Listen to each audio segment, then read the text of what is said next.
bedanya orang yang sadar dengan yang tidak sadar. Orang yang sadar selalu protes, selalu mengeluh, ya, selalu merasa sebagai korban. Itu saja yang dilakukan dan tidak pernah bisa mau menerima kenyataan. Yang terjadi adalah amarah, yang terjadi adalah kemarahan, yang terjadi adalah kebencian. Lalu dia memperosokkan dirinya pada situasi yang sulit di dalam kehidupan. Para sahabatku yang dirahmati Allah, barangkali itulah penjelasan sekilas tentang jiwa. Dan mari kita sekarang masuk pada Quran surat Al-Haqqah. Surat Al-Haqqah itu surat yang ke-69. Nah, di sini saya akan berbicara panjang lebar. Bagaimana meroketkan jiwa selanjutnya. Quran surat Al-Haqqah itu surat yang ke-69. Surat yang ke-69, ya mohon dilihat ayat yang ke-17 dan ayat yang ke-18. Mohon diperhatikan ayat ini karena ayat ini sangat luar biasa, penuh dengan metafora. Baik ya para sahabat, kita lihat ayat ini ya. Dan para malaikat berada di bagai penjuru langit. Pada hari itu ada 8 malaikat yang menjunjung ars ya di atas mereka. Jadi ada 8 malaikat yang menjunjung ars. Terus selanjutnya ayat yang ke-18, pada hari itu kamu dihadapkan, tidak ada sesuatu pun dari kamu yang tersembunyi. Baik ya, inilah sebetulnya rahasia melangitkan jiwa di sini. Ya, apa sih rahasianya? Saya bicara dulu tentang malaikat. Jadi malaikat itu dari bahasa Arab. Malaikat sebetulnya bahasa Indonesia artinya adalah tekad. Malaikat itu artinya karep. Ya. Jadi malaikat itu adalah keinginan yang kuat yang ada pada diri kita. Jadi apapun yang ingin dirubah dalam hidup kita, perlu ada keinginan yang kuat dalam diri kita. Nah, keinginan yang kuat itu, itulah dalam bahasa Arab disebut dengan malaikat. Makanya kita belajar sesuatu, kita kembalikan lagi pada etimologinya, pada asal usul katanya, supaya kita tidak terjebak oleh persepsi yang salah. Nah, apa 8 malaikat? Kenapa aras itu dijunjung oleh 8 malaikat? Lalu kemana 2 malaikat lagi? Karena dari kecil kita diajarkan, yang malaikat itu ada 10 bukan? Betul? Baik ya. Sudah hafal yang 10 malaikat? Yang pertama malaikat munkar. Yang kedua malaikat nakir. Yang ketiga malaikat Ijrail. Yang keempat malaikat Israfil. Yang kelima malaikat Mikail. Ya. Ya. Yang keenam malaikat Jibril. Yang ketujuh malaikat Rokib. Yang kedelapan malaikat Ridwan. Yang kesembilan malaikat Atid. Dan yang kesepuluh malaikat Malik. Sengaja saya mengurutkan seperti itu. Jadi saya akan berbicara dari 2 malaikat yang terakhir dulu. Yaitu malaikat Atid dan malaikat Malik. Barangkali ada yang tahu tugasnya malaikat Atid apa? Silakan, ada yang tahu? Oke. Tugasnya malaikat Atid itu adalah mencatat amal buruk. Apa tugasnya? Mencatat amal buruk. Mari kita jujur sekarang. Mari kita jujur. Sekarang jujur. Saatnya untuk jujur. Mari kita jujur. Para sahabat, apakah di antara para sahabat ada yang suka mencatat amal buruk orang lain? Apakah ada di antara kita yang suka mencatat aib-aib orang lain? Apakah di antara kita ada yang suka mengomentari ya kekurangan orang lain? Apakah di antara kita ada yang suka ya memfitnah orang lain karena persepsinya sendiri? Jika itu masih terjadi dan dilakukan oleh kita, sebetulnya di dalam diri kita malaikat Atid terlalu aktif. Kalau malaikat Atid ini terlalu aktif pada diri kita, mencatatkan amal-amal buruk, terutama amal buruk orang lain, tetapi tidak pernah mengerti tentang amal buruk diri kita sendiri, itu halangan pertama bagi jiwa untuk meroket. Oleh karena itu, ya, kenapa di Quran ada kata-kata, ya, beruntunglah mereka yang menyucikan jiwanya, dan merugilah mereka yang mengotorinya. Jadi sebetulnya menyucikan jiwa itu salah satunya adalah melepaskan ya bahan bakar dalam diri kita yang membuat kita mudah terbakar, terutama energi negatif. Karena roket tadi tidak akan bisa lepas landas sepanjang bahan bakar di dalam tubuhnya tidak dibakar. Makanya dibakar bahan bakarnya, berapa banyak bahan bakar yang dibakar, berapa cepat dia dibakar, dan berapa cepat bahan bakar itu dilepaskan keluar, itu menjadi gaya dorong bagi roket untuk mengangkasa. Jadi sekarang kuncinya sederhana. Berapa cepat kita mau merubah diri kita? Ayo, yang masih peduli pada kesalahan orang lain, sekarang kurangi. Yang masih mencatatkan aib-aib orang lain, kurangi. Karena itu sebetulnya penghalang utama. Makanya di Quran surat Al-Haqqah ayat 17-18, kalau ingin mengangkasa, ingin menuju arasnya Allah, ingin mencapai kesadaran yang tertinggi, cukup kau gunakan 8 malaikat. 2 malaikat yang lain jangan diikutsertakan. Kemudian ada malaikat yang kedua, yang tidak boleh diikutsertakan. Siapa itu? Malaikat Malik. Malaikat Malik itu apa tugasnya? Malaikat Malik itu penjaga neraka. Nah, di dalam Quran surat Hud dikatakan, ya, fa'ammal ladina syaku fafinnar lahum fiha zafirun wasahikun. Jadi sebetulnya ya di dalam Quran surat Hud, neraka itu adalah tempat di mana kita masih mengeluarkan dan menarik nafas. Jadi kalau begitu neraka itu apa sesungguhnya? Bisa jadi neraka itu tubuh kita. Tubuh kita pada saat terbakar oleh amarah kita sendiri. Kenapa bisa terbakar? Karena dijaga oleh malaikat Malik. Milik. Sesuatu yang terdalam milik kita adalah ego yang ada pada diri kita. Pada saat kita dikuasai oleh ego, coba perhatikan. Orang yang dikuasai oleh egonya merasa paling benar sendiri. Merasa paling terhormat dalam kehidupannya. Merasa dirinya siapa? Merasa dirinya status sosialnya paling tinggi. Merasa dirinya paling segalanya. Lalu merendahkan orang lain. Dan orang yang suka merendahkan orang lain biasanya tidak siap ketika direndahkan. Pada saat dia mendapatkan sedikit saja api, percikan api yang kecil, maka api dalam dirinya akan terbakar. Kenapa? Karena dijaga oleh malaikat Malik. Itulah hambatan kedua dalam belajar spiritual. Makanya jiwa kita tidak akan pernah naik, tidak akan pernah meroket sepanjang kita masih dikendalikan oleh ego, milik yang ada pada diri kita, yaitu ego pribadi kita sendiri. Para sahabat, kalau begitu, inginkah kita meroket? Mari kita mulai dengan malaikat Munkar dan Nakir. Siapa malaikat Munkar dan Nakir itu? Kita selama ini tahu, malaikat Munkar dan Nakir adalah dia yang menanyai kita di kuburan. Sayang sekali selama ini, kalau berbicara kuburan, kita hanya berbicara seonggok tanah yang di bawahnya ada mayat-mayat yang sudah tidak berdaya. Makanya aneh sekali ya, pada saat awal Ramadan, pada saat mau lebaran, banyak sekali orang berkunjung ya ziarah ke kuburan. Tapi dia menyebutnya ziarah kubur. Aneh sekali. Kalau disebut ziarah kuburan nggak mau. Dia bilang ziarah kubur. Padahal prakteknya ziarah ke kuburan. Harusnya kalau ziarah kubur bukan ke kuburan. Karena apa? Sadar sebetulnya ada yang terkubur dalam diri kita. Siapa yang terkubur dalam diri kita? Yang terkubur dalam diri kita adalah jiwa kita. Siapa kuburannya? Kuburannya adalah tubuh kita. Karena tubuh kita ini adalah tanah. Karena tubuh kita berasal dari unsur-unsur dari tanah. Bukankah tubuh kita menjadi besar karena kita makan dari tanah? Ada yang protes pada saya nggak makan dari tanah kok. Saya makan daging. Daging berasal dari rumput. Dan sapi tidak mungkin dagingnya menjadi banyak dan gendut kalau dia tidak makan rumput. Coba kita punya sapi, gak usah dikasih rumput. Tidak ada dagingnya. Kurus kerontang, bahkan bisa mati. Jadi daging berasal dari rumput. Rumput berasal dari tanah. Sekarang apa yang tidak berasal dari tanah? Semua yang kita makan berasal dari tanah. Makanya tubuh kita adalah tanah.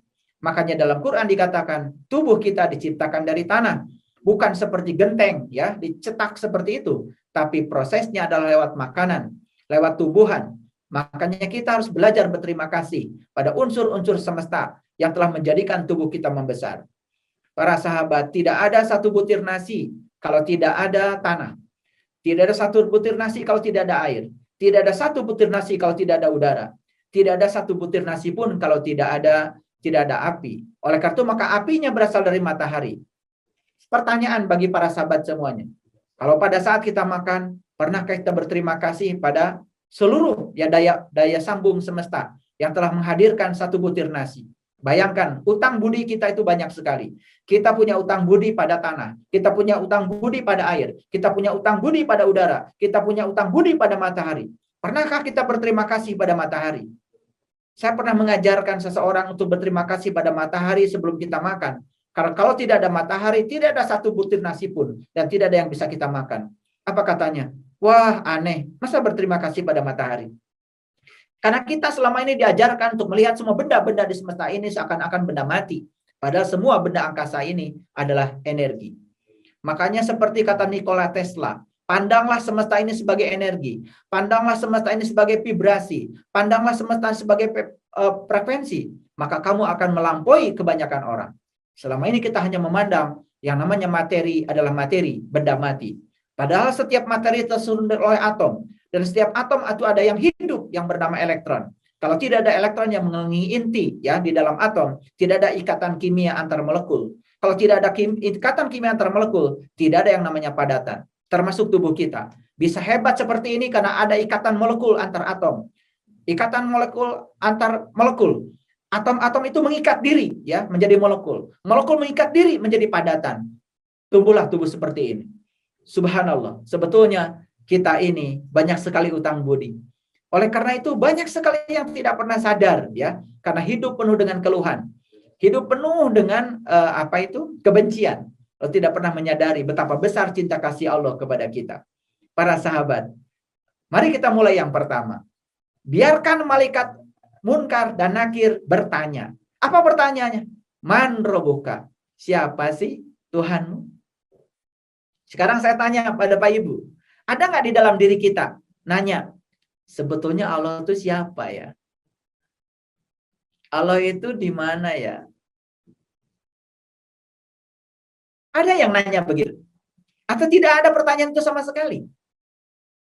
Saya yakin setiap kita pasti bertanya. Pada saat sholat pun mungkin kita ingin tahu, siapa yang aku sembah ini ya? Bukankah Allah itu adalah tempat asal saya? Bukankah Allah itu juga tempat akhir saya? Bukankah kita berasal dari Allah dan akan kembali kepada Allah? Bukankah saya harus tahu dan kenal kepada Allah? Bagaimana caranya saya kenal kepada Allah? Bahkan dia itu setiap saat menghidupi saya. Saat saya tidur pun dia memelihara saya. Saat saya sedang tidur pun dia mengatur napas saya. Dan napas tidak pernah ikut tidur. Jantung tidak pernah ikut tidur. Saya tanya para sahabat, pernah nggak mau tidur? Permisi dulu. Permisi ya nafas. Jangan ikut tidur ya. Pernah nggak ikut gitu? Permisi ya jantung. Jangan ikut tidur ya. Pernah nggak begitu? Tetapi cinta kasih Allah. Walaupun kita nggak permisi. Napas dan jantung kita tidak ikut tidur. Tahu-tahu kita sudah bangun.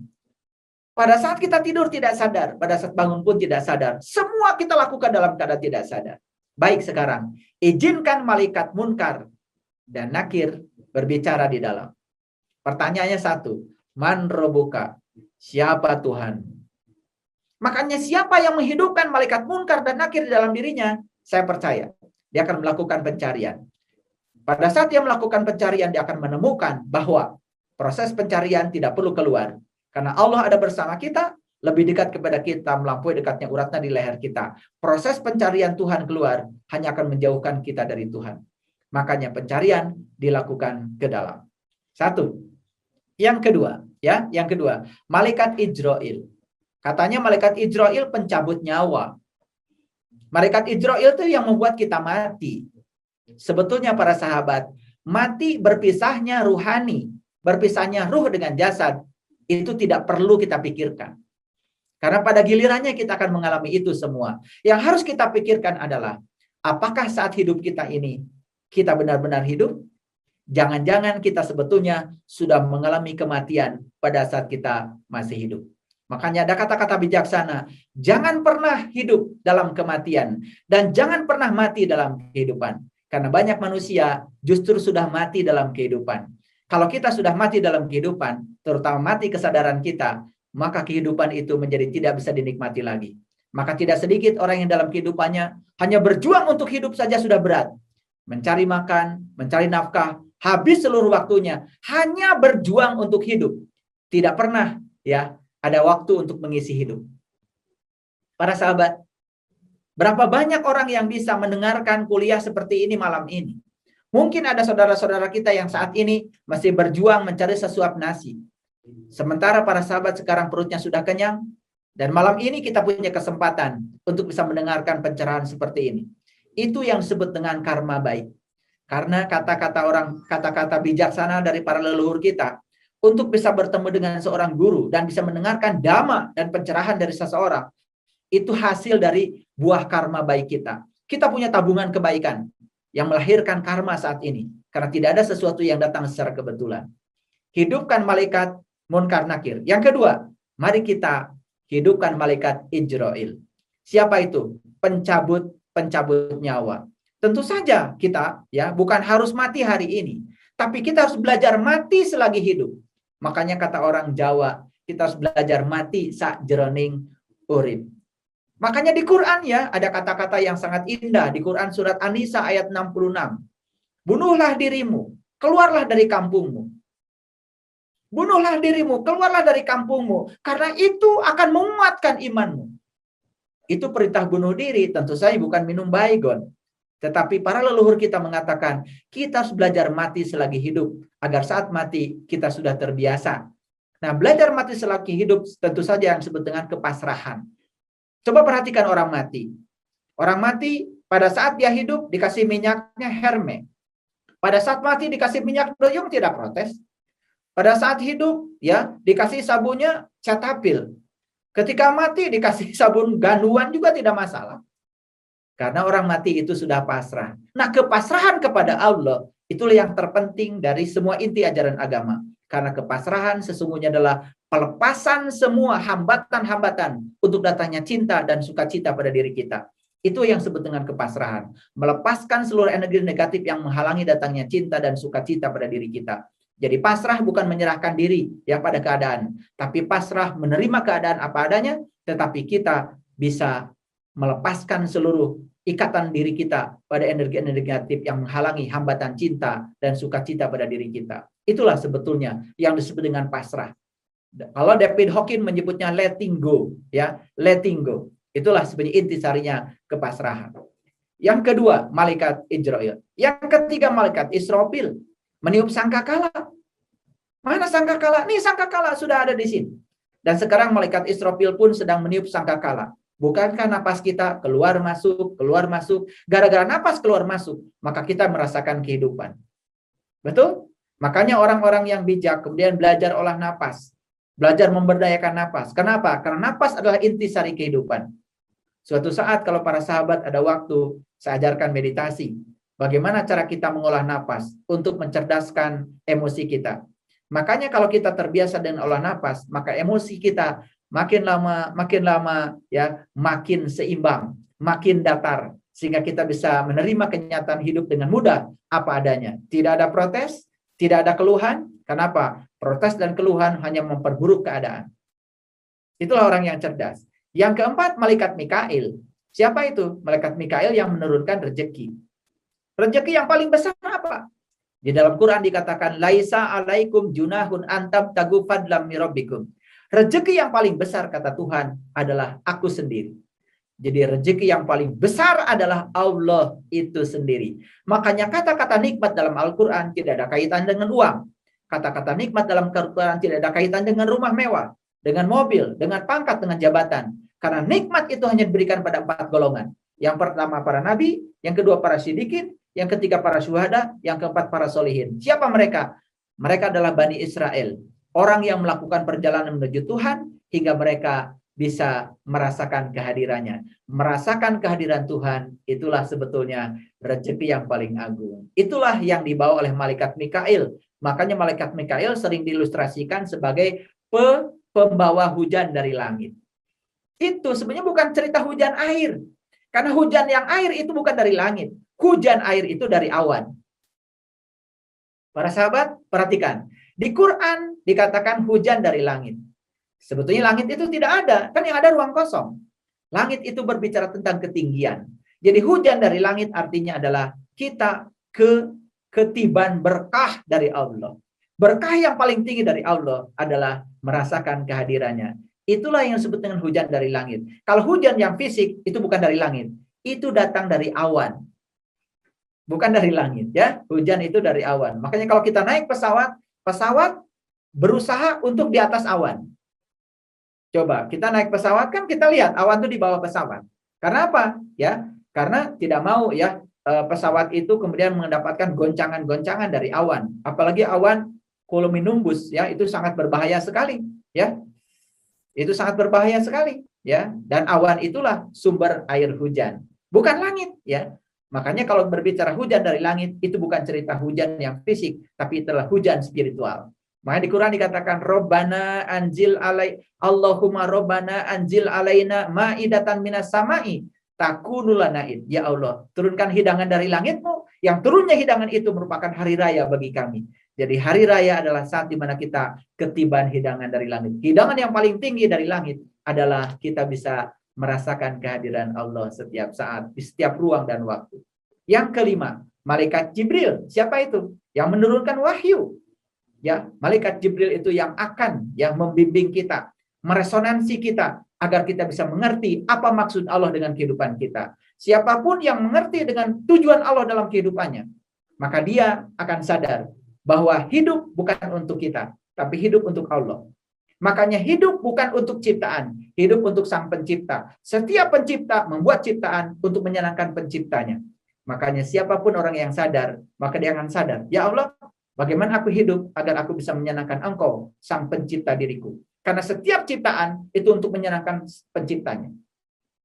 Mas Adam yang pembawa acara kita malam ini punya villa. Villa itu bukan untuk menyenangkan villa. Villa itu untuk menyenangkan pembuatnya. Betul nggak Mas Adam? Jadi villa itu bukan untuk menyenangkan villa, untuk menyenangkan si pembuat villa. Jadi kalau Allah menciptakan tubuh kita, bukan untuk menyenangkan tubuh, untuk menyenangkan beliau, Sang Pencipta tubuh. Maka izinkan beliau hadir di sini, dan izinkan beliau menikmati ciptaannya. Makanya kemudian kita diajarkan dalam kehidupan untuk merasakan berbagai macam rasa, agar kita banyak belajar. Makanya kita dikasih dua jaring oleh Allah. Satu yang namanya pikiran untuk menampung pengetahuan. Yang kedua yang namanya jiwa untuk menampung pengalaman rasa. Nah, nanti saat kita pulang, setelah kita melanglang buana di samudra kehidupan ini, maka kedua jaring itu harus penuh. Jaring pikiran harus penuh dengan pengetahuan, dan jaring kolbu, jaring jiwa harus penuh dengan pengalaman rasa. Itulah malaikat Jibril. Lalu siapa lagi? Malaikat Rokib. Rokib itu adalah yang mencatat amal baik. Jadi kita harus sebanyak-banyaknya ya melakukan kebaikan dan kita mencatat amal baik ya. Nah, bagaimana kita bisa mencatat amal baik kalau tidak ada kebaikannya? Dan yang ketujuh, malaikat Ridwan, penjaga surga. Kalau neraka ada di sini, berarti surga pun ada di sini. Ini bisa menjadi surga, bisa menjadi neraka, tergantung tingkat kesadaran kita. Jika kesadaran kita dipertahankan di kesadaran yang tinggi, maka tubuh kita selamanya akan menjadi surga. Saya kira itu prolog dari saya. Semoga dengan penjelasan tadi kita bisa meroketkan jiwa kita, ya, sedahsyat, melangitkan jiwa kita sedahsyat roket. Terima kasih. Assalamualaikum warahmatullahi wabarakatuh.